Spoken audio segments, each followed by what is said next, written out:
Will Smith said the key to life is reading and running. Running's not so much fun, but reading is definitely good.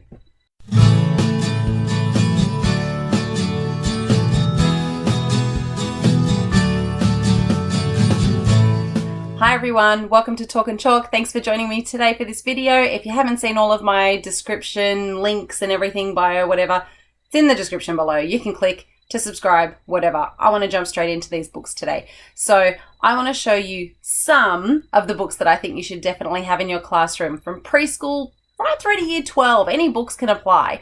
And I want to show you these really quickly because otherwise we'll just take way too long. So I'm not going to go into detail about each book, but I'm going to tell you what, sort of grade level might be applicable for these things and just some quick reasons why you should have them. There's so many more books I think you should have in the classroom as well, but these ones are pretty good.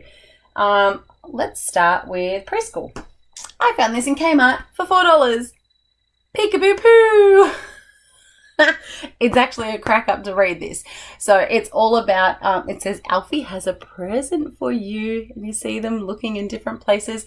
It's all about toilet training. So they're trying to teach this kid how to go to the potty, and he discovers that, a pot is kind of like a potty and you can go in the pot if you want to.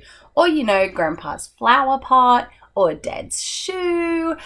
And it's all about them discovering him pooing all over the house pretty much. So that's a funny one, but it rhymes. It's good for rhyming. And it's obviously good for toilet training. So if you've got preschool or kindergarten or anyone who's still learning to toilet train, that one's really good. Mutt Dog. And this is by Stephen Michael King, not the same as Stephen King. And this is really good if you've got kids who are in out of home care, or maybe being cared for by another family member, or if they've been adopted or fostered or anything like that. And it's all about a dog who's Australian. They all call him Mutt Dog. And he eventually finds his way to a halfway house where he gets treated nicely. But the illustrations are just beautiful. And just the detail that you can see when you look through it. Like, it kind of looks simplistic, but look at the colour. Look at this. Look at him. See, it's all cold and rainy outside and he's warm and cozy inside with the light. I was pregnant the first time I read this, and I swear I nearly cried when you get to the end. No, I won't show you the end. You can see it for yourself. But I'm not sure if it's hormones or whatever, but I was like, at the end of that one. This is Mia. This is a book written by a teacher, written and illustrated by a teacher. He's teaching in Southwest Sydney, and it's about, Mia is the dog. So it's about a little boy who's going off to school. So this is good for kids who are just starting kindy, especially if they haven't been to preschool or anything beforehand. And, Mia tries to follow him for the day and, can't get on the bus. And it's all about where Mia goes for the day and the animals she meets and the adventures that she has before her friend comes home for the day. So that's a really good one too, because, they learn that they're going to go home and things are normal. This is cute. It's called Even Monsters Need Haircuts. This is cool because it's just twisted and different. It makes you think about different worlds and realities and things that could go on. So at night he sneaks out to be a barber for all the monsters. See? And the monsters come in and get their hair cut. But then one day, this is cool. This is really good for descriptions. You can pick one of these characters and write descriptions. But then one day a human comes for a haircut. They never had a human before. And then what entails after that. And that's written by Matthew McElligott. Who doesn't know this? Climb out from under your rock. Not the first one, not Pig the Pug, Pig the Fibber. Good if you're having issues with some fibbers in the classroom. Who doesn't love Pig the Pug? It's funny. It follows a pattern. We all know Pig and Trevor. My kids know I have a pug, so they all love it. And Pig is just so naughty. Even though he's naughty, we love him. Aaron Blaby. Say no more. Snug as a hug. This is getting very descriptive now. So, if you've got kindy in year 1, this gets more into the rhyming. But you get into language that's really different. So, mum's pouch, like a couch. And then it says cockatoo is yawning high up in the tree. And look at that picture of the yawning, that descriptor that goes with it. But then you get in, this is good for habitats as well. So if you're doing Australian animals or habitats, this is great. And talking about nocturnal life, everyone's going to sleep and what they're doing, this is great. Wombat is snuggled in a burrow down deep. So that word burrow, that might be new for them. And it's just about going to sleep, that one. That one's good. Click, clack, moo, cows that type. I can't believe I said that right the first time. This is great if you're going to be writing any kind of argument-based style of writing. So the cows find a typewriter in the shed and they write a letter to Farmer Brown. It says, "Dear Farmer Brown, the barn is very cold at night. We'd like some electric blankets. Sincerely, the cows." And it's really cool if you can get into detail with this. And I use this with Year 2. And the good thing, like, you can get into letter writing. You can get into technology, because when the cows type to the farmer, it's an old typewriter. And my kids didn't know what it was, so I got onto YouTube and showed them a video and they could hear, why is it called click, clack, moo? They didn't know that the click, clack related to the sound of the keyboard. But then when the farmer writes a letter back to them, you see his is the electric typewriter. It's not quite the same. So then I showed them what an electric typewriter looked like, and I talked about how, I even started typing on one. But it's the language in here is really good because it changes font when it's a letter as opposed to the story. It's got lots of speech in it, so there's some really good opportunities for punctuation in there too. And I'm just trying to get to a part there. So even there, when Farmer Brown types, it's his different style of writing. So it's a good one. Getting into a bit older ones now.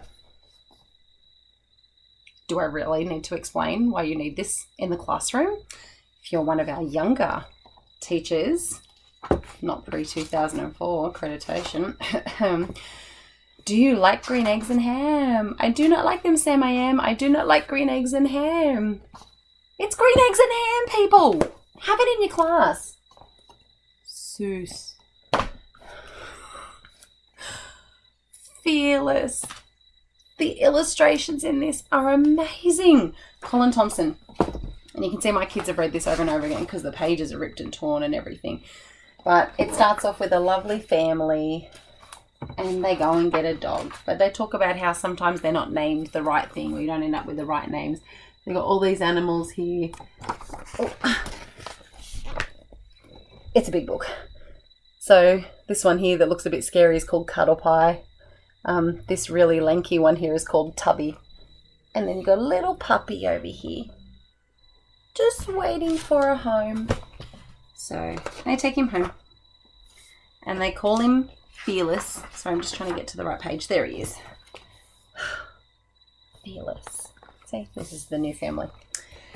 And it's all about how Fearless actually isn't very, very fearless. He's actually quite scared of different things. And I just really love these illustrations. And my kid's absolute favourite page is always this one, where you can see what he's done on the carpet. And I love the way he describes, where is it? He was very careful never to go on the newspapers his mum left lying on the kitchen floor at night in case she wanted to read them. See his weed next to the paper, not on it. Newspaper. It's very important. And he didn't want to go on the grass because Dad spent hours mowing the grass. This picture of the vet. Oh, it's just so adorable. He looks so happy. And with the family. Oh, beautiful illustrations. But there's lots of language in there too. Very good descriptive language. And lots that actually go on with the story. So it's very good quality. And then one night there's an intruder. And Fearless is brave and barks and scares him away. Owl Babies. This is really good for any struggling readers because the language is really, really repetitive. And you always end up getting the class to echo one part. So this is Sarah and Percy and Bill. This is the mum back here. She goes off hunting one night and they get scared because they're all alone in the nest. More beautiful illustrations. So they venture out of the nest onto the branch. But Bill, the little one, always says, I want my mummy. So Sarah will say something, Percy will say something, and then Bill says, I want my mummy. And so the next time you read it around, Sarah says something, Percy says something, and then you say, I want, and then the class will suddenly go, my mummy. And then by the time you get to the end of it, they're the ones just saying, I want my mummy. And they're really engaged and attached and connected to the story because they're the ones saying it. They're wishing for mum to come back. This is amazing here because you wait for the kids to see that there they are down there. Here's mum swooping down and here they are here. And why aren't they excited yet? Because she's coming up from behind. It's really good for perspective and you can tie that in with your maths lessons. And then they're all excited when she comes back. Look at all the sticky tape from my 3 kids reading it. Another classic, Wombat Stew. Another one that's great if you're doing Australian animals or landscaping or anything like that. Lots of rhyming, lots of speech. So you can read this with kindy for, looking at those other elements like, animals and stuff like that. But then when you get up to year 2 or even year 3, you can use this with looking at all that. There's just so much punctuation in there. So you can use it to edit. And just the way it's structured too, you look around like, why have they moved the text down like that and then kept this one sort of centered? How does that impact the audience and how does that affect us as a reader? And does it make us read it differently? And Possum Magic, another classic. I like the classic ones. I grew up with these.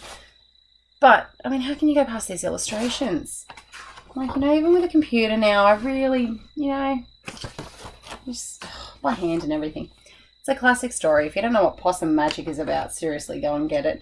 But we all know Hush turns invisible and Grandma Poss is taking him all the way around Australia to try and find the ingredients that will make her visible again.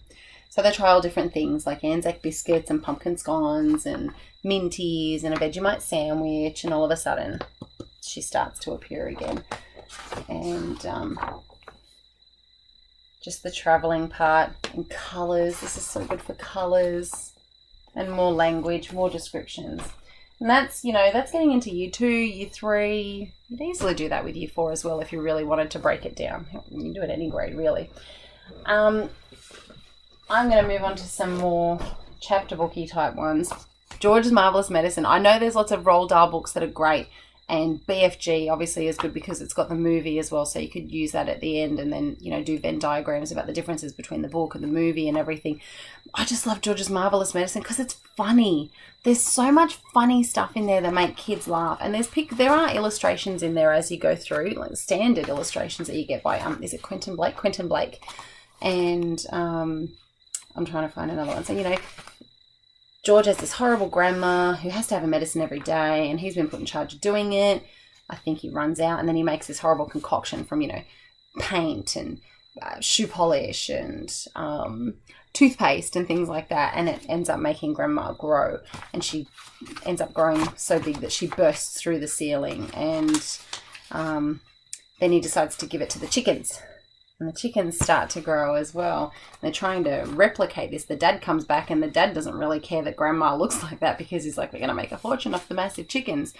So this is dad working with him to try and replicate it.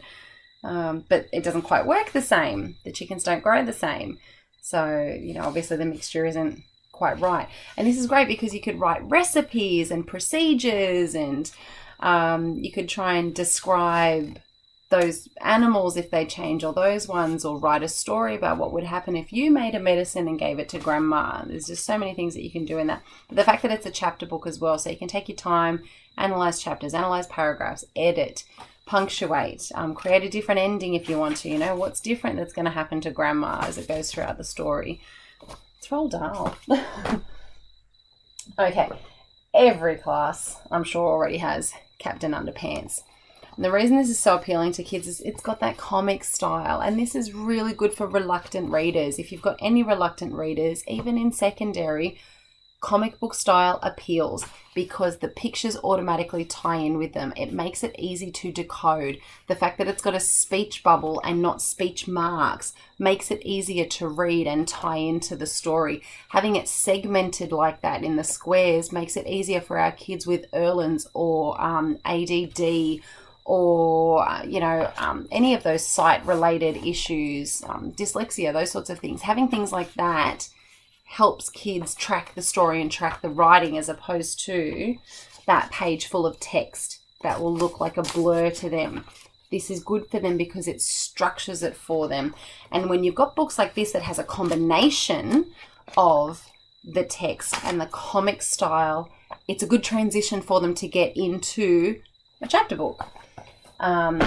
When you get them through that, though, and it's funny and it's silly and, it makes everyone laugh. And if you get the Captain Underpants doll, I used to play Silent Underpants. So instead of Silent Ball, we got the Captain Underpants plushie out and we played Silent Ball using Captain Underpants. So you'd have this flying Captain Underpants. It's got a little cape and everything flying across the room, and you call it Silent Underpants. It has a funny name. When you've done something like that, you need to get them into something that's going to hook them in. And boys or girls, doesn't matter, are all into Minecraft, especially Minecraft Zombies. There's so many novels of chapters of these versions, books, whatever you call it, book. So this says Diary of a Minecraft Zombie, book 13. And these are really good too, because even though it doesn't have the comic book style, they have these sort of boldish use of font in there and nice spaces between the lines to make it easier to read.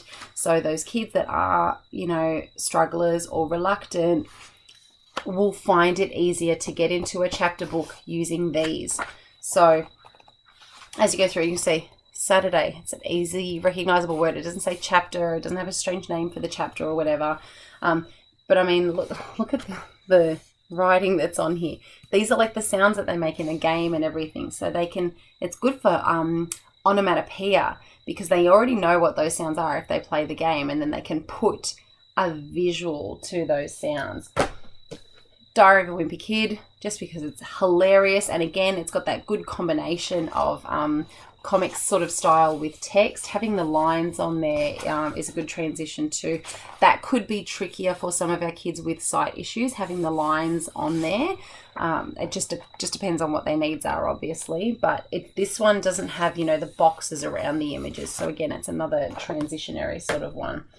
Andy Griffiths, 13 Story Treehouse. Again, it's just engaging. It's funny. Kids like it. That's a cool page. It's got some, interesting use of the text in there. So it's inside the tree on this one, and we've got the boxy thing there. And, even just because they're in year 6 and some of these pages look kiddish, that doesn't mean it's below them. They're still enjoyable, and this is great for if you've got some of those kids in year 7 as well who are really working below their cohort and need to be brought up. These are really engaging. You might have seen the Horrible Histories books, which are great as well. These are dead famous, and this one's dead famous inventors. So, you've got Edison and Da Vinci. I'm struggling now to remember who that last one is. I think I need to look inside. Oh, and there's more in there. That's cool.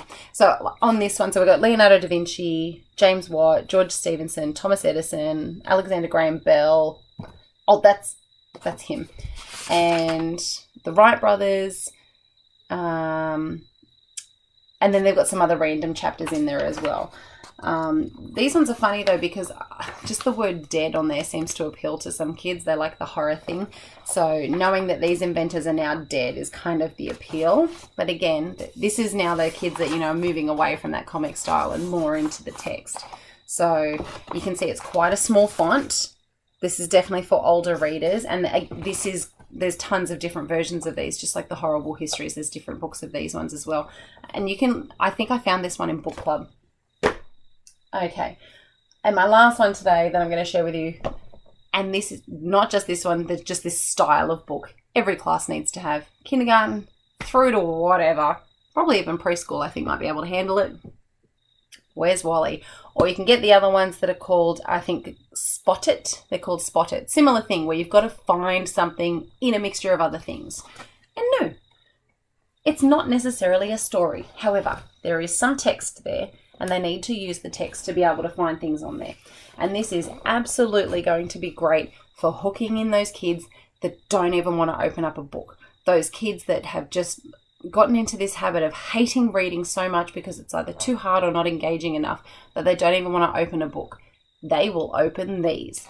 They absolutely will open these. And if they're stuck, they will ask someone for help to read this text up here. And the good thing is that a lot of them sometimes have the visual clues. This particular one I've picked up doesn't. But they will sit there for ages trying to find him. And there are books that have different little versions down the side of other things that you need to find. So like, find the wheelbarrow, find the castle, find the balloon, whatever. They're all down the side there, and that there will be text with those and pictures to be able to match it. And if you just want those kids to get used to enjoying opening up a book again, these are definitely a way to do it. So like I said, I'm pretty sure it's called Spot It or Spot It Now or whatever it is. They'll always go for Where's Wally every time, guaranteed. And there's also all sorts of different versions on there. And these were cheap as you pick them up at Big W. Not an issue. All right, I'm going to stop there because I'm looking at my time now and it says I've gone for 20 minutes. I've had a very busy day today. I will do more of these videos though, so I'm going to make this part 1 and I'll continue with some others down the track after I've done the list. If you liked this or any of those books, give it a thumbs up. If you missed any of the authors, just comment below and I'll tell you who the author is. And if I can find a link for you to buy it, I'll try and send it to you as well. I hope everyone's enjoying their first term back. I think some of our later starting schools are on their way at the moment. So if you've all got your classes, that's very exciting. I've got now 3 more days in the relieving principal position, and then I'm going to put together a bit of a vlog for you guys to show you my thought processes each day as I've been doing it. It's been good so far though. I'm going to chuck my button down here, so if you haven't subscribed and you'd like to, just hover over that and click subscribe. And what I'll do is, stemming onto this, I'll put my book orientation video up the top there for those of you that missed it. Thanks guys, see you in the next one. Bye.